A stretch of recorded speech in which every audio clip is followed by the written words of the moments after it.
നിങ്ങളുടെ favourite shows ഇനി ഒരിക്കലും മിസ്സാവില്ല. ഇപ്പോൾ C5 കാണും നിങ്ങളുടെ ഫേവറേറ്റ് ഷോ തികച്ചും സൗജന്യമായി. അയ്യോ, അത് നടക്കില്ലല്ലോ പ്രമാണിമാരെ.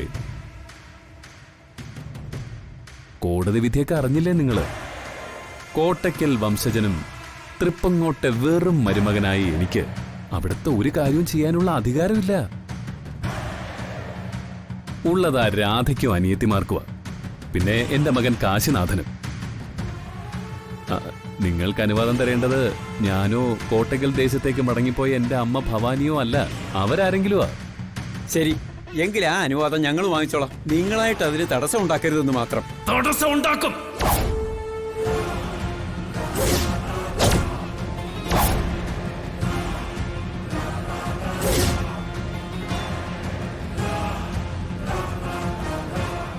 എല്ലാവരോടുമായിട്ട് ഞാൻ പറയുന്നത്, ഇവിടെ ഉത്സവം നടത്താൻ ഞാൻ അനുവാദം കൊടുത്തിട്ടില്ല. തൃപ്പങ്ങോട്ട് നിന്ന് പണ്ടേ ഒളിച്ചോടിപ്പോയ പെൺകുട്ടികൾ മരിച്ചു പോയി എന്നാണ് എന്റെ വിശ്വാസം. ഇവിടത്തെ വക്കീൽ ഏതോ നാടക നടിയെ കോടതിയിൽ ഹാജരാക്കി അനുകൂല വിധി നേടിയെടുത്തു. തൃപ്പങ്ങോട്ട് സുഭദ്രയുടെ അനുജത്തിമാര് ഇപ്പോഴും ജീവിച്ചിരിപ്പുണ്ട്.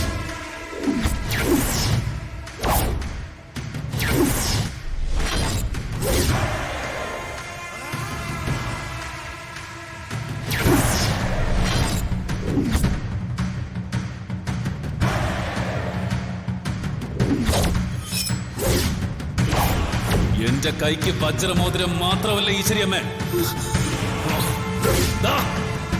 ഇത് വേണമെങ്കിൽ ഈശ്വരി അമ്മയ്ക്ക് എങ്ങനെ മരിക്കാനാ ഇഷ്ടം?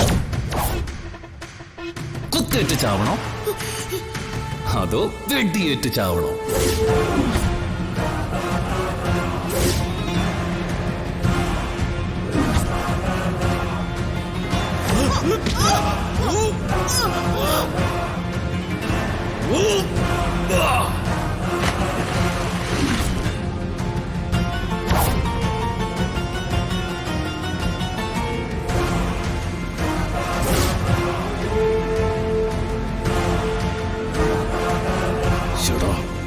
ഈ മാരണയുടെ ചത്തില്ല.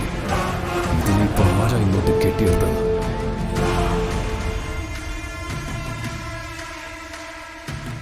എന്താ മേഘനാഥ മിഴിച്ചു നോക്കുന്നേ? ഈ ഈശ്വരിയമ്മ കാലപുരി പോകിയെന്ന് വിചാരിച്ചോ നീ? എന്നാലേ ഞാൻ പോയിട്ട് തിരിച്ചു വന്നു നിന്റെ അവസാനം കാണും. നിങ്ങൾക്കെന്താ ഇവിടെ കാര്യം? തൃപ്പങ്ങോട്ട് തറവാട്ടുകാരുടെ വക്കീലാണോ നിങ്ങള്?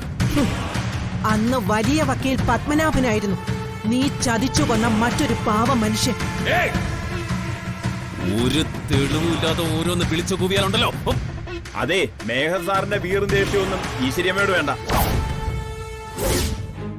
ദൈവചൈതന്യമുള്ള സ്ത്രീ അവരെ തൊട്ടാൽ നാടളകും. അയ്യേ, എന്തൊക്കെ ഇവിടെ നടക്കുന്നത്? നല്ലൊരു ഉത്സവവും നല്ലൊരു ദിവസമായിട്ട് സ്ത്രീമൂല സ്ഥാനത്തിന് മുന്നിൽ നിന്ന് വഴക്കുണ്ടാക്കരുത്. ഇപ്പൊ എന്താ നിങ്ങൾക്ക് ആവശ്യം? തൃപ്പങ്ങോട്ട് തറവാട്ടിൽ നിന്ന് ദേവിക്കുള്ള തിരുവാഭരണം എടുക്കണം, അത്രയല്ലേ ഉള്ളൂ. സാറൊന്നും മിണ്ടാതിരി സാറേ. ഇതിപ്പോ ദേശത്തിന്റെ പൊതുവായിട്ടുള്ളൊരു ആവശ്യമില്ലേ? അതങ്ങ് നടക്കട്ടെ, അത്ര തന്നെ.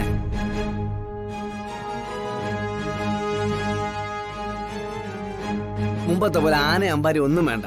നിങ്ങൾ പൂജാരിയെ കൊണ്ട് വന്നാ മതി. തറവാട്ടിൽ നിന്ന് തിരുവാഭരണം കൊണ്ടുപോവാ.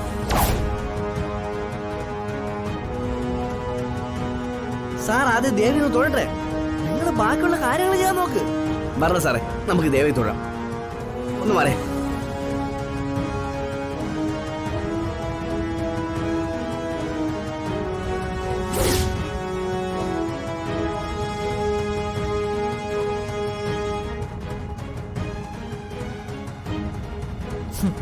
തീർന്നു മേഘനാഥ.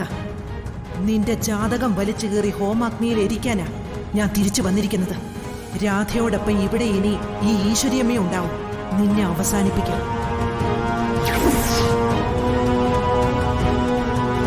പുഷ്പം ചേട്ടാ, അച്ഛന്റെ മട്ടനിട്ട് ദേഷ്യതരം മാറിയില്ലെന്ന് തോന്നുന്നുണ്ടല്ലോ. പണി പാളുവോ? ഏയ്, ധൈര്യമായിട്ട് വാ. ഇവർ തൃപ്പൻകോട്ടെ കുട്ടികളാണെന്ന് പറഞ്ഞാൽ മതി. ചന്ദ്രേട്ടന് സന്തോഷമാകും, എനിക്കുറപ്പാ. ആ, കണ്ടറിയാം. എല്ലാരെയും വിളിച്ചു വരുത്തിയിട്ട് നാണം കെടുത്താതിരുന്നാ മതിയായിരുന്നു. എല്ലാരും എന്താ അവിടെ തന്നെ നിൽക്കുന്നേ? കേറി വാ ഇങ്ങോട്ട്.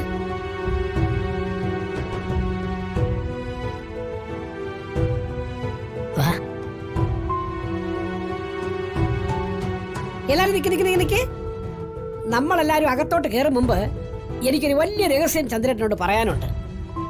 രഹസ്യമൊക്കെ അവിടെ നിൽക്കട്ടെ. ഇതെന്താ എല്ലാരെയും കൂട്ടി വരാൻ പറഞ്ഞിട്ട്? ആളെണ്ണം കുറവാണല്ലോ. അത് പറയാം. അതിനു മുമ്പ് ആ വലിയ രഹസ്യം ഞാനൊന്ന് പറഞ്ഞോട്ടെ. ഒന്ന് നിക്ക് പുഷ്പ, ഞാനൊന്ന് നോക്കട്ടെ.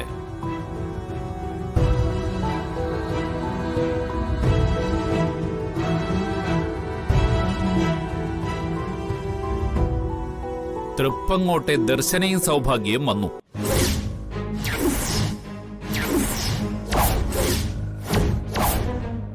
രാധ മാത്രം ഇക്കൂട്ടത്തിൽ ഇല്ല അല്ലേ?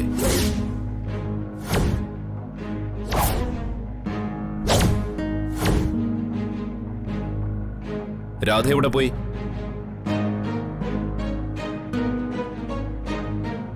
ചോദിച്ചത് കേട്ടില്ലേ? അഞ്ജലി എന്ന് നിങ്ങൾ വിളിക്കുന്ന രാധക്കുഞ്ഞ് എവിടെ പോയെന്ന്. ചന്ദ്രേട്ടൻ ഇതെങ്ങനെ അറിഞ്ഞു? ആര് പറഞ്ഞു ഈ രഹസ്യം? പറഞ്ഞത് ആരെങ്കിലും ആവട്ടെ. സത്യം പറഞ്ഞ ഞാനെന്താ തൃപ്പങ്കോട്ടെ വാസുദേവന്റെ മക്കളെ ആട്ടി ഓടിക്കുമെന്ന് കരുതിയോ? അത് കൊള്ളാം.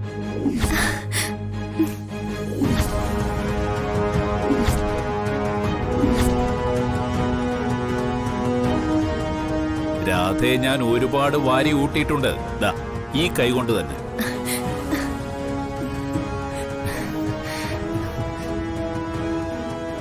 അവളെന്റെ മുമ്പിൽ വന്നിട്ടും സാഹചര്യം പറഞ്ഞില്ല. പറഞ്ഞിരുന്നെങ്കിൽ വളരെ നേരത്തെ തന്നെ നിങ്ങളുടെയൊക്കെ ഈ നാടകം ഞാൻ പൊളിച്ചടിക്കേനെ. അമ്മാവാ, മനഃപൂർവ്വം അല്ല ഞങ്ങള്. സ്വന്തം പേരിൽ ജീവിക്കാൻ ഒരു സാഹചര്യവും കിട്ടാതെ പോയി. പിടിക്കപ്പെട്ട ജീവൻ പോലും പോകുന്നുള്ളൊരവസ്ഥയില് ഇങ്ങനെ മുഖം മറിച്ച് ജീവിക്കാനേ നിവർത്തി ഉണ്ടായിരുന്നുള്ളൂ. സാരമില്ല. തൃപ്പങ്ങോട്ടെ കുട്ടികളുടെ കാര്യം ഈ നാട്ടിൽ എല്ലാവർക്കും അറിയാം. പ്രത്യേകിച്ചും വാസുദേവൻ എന്റെ സ്വന്തം ജ്യേഷ്ഠന്റെ സ്ഥാനത്തായിരുന്നു. ആ ഉത്തരവാദിത്വം ഞാൻ ഇനിയെങ്കിലും കാണിച്ചല്ലേ പറ്റൂ. കാണിക്കും ഞാൻ.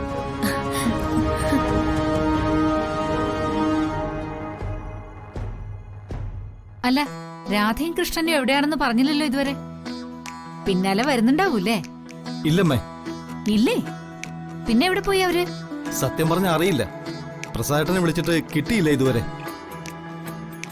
രാധയോ?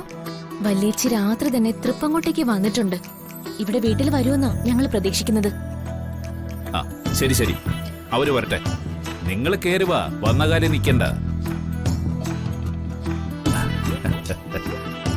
ദേ, ഈ അച്ചൂട്ടന് കൊടുക്കാൻ വേണ്ടി ഞാൻ സ്പെഷ്യൽ ഇളനീരൊക്കെ റെഡിയാക്കി വെച്ചിരിക്കുക. പാടാമെടുക്ക.